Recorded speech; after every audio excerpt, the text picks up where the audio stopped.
Guess what? We're doing a scotch. Sorry. This is Loch Lomond 12-year-old single malt scotch. Listen, all you bourbon guys, hang in here. Just listen to the scotch review real quick. It's actually quite a nice scotch. I grabbed this random bottle of 12-year-old scotch because it is a $45 to $50 bottle of 12-year-old scotch, which makes it a pretty decent price point. It also is a lightly peated scotch, which is one of those distinctions that you scotch newbies are going to want to know about. I don't like the peat, but if you're going to get into scotch, you got to work your way up. This is a good way to do it. Lightly peated. Lightly peated.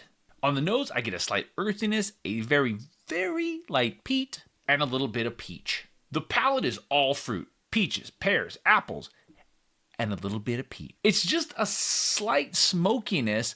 It's not sooty or charcoaly or barbecuey, gasoline-y.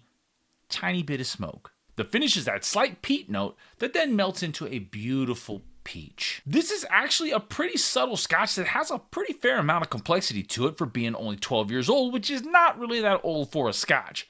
It's also not very expensive, and it's not as common as some of the other names that you would see. So, if you see this and you want to be a little original and not grab all the normal players in the 12-year-old scotch game, you want something with a tiny bit of peat because you've evolved past the stuff that's all fruity and floral, then maybe consider a Loch Lomond 12-year. I said that all fancy like I knew what I was talking about, but I could be butchering that name, as is always a risk when I'm doing scotch reviews. So there you go. I actually like it.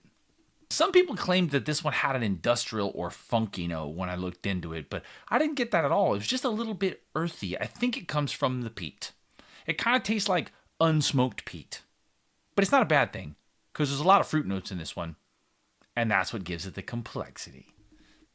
You know, fruit, peat,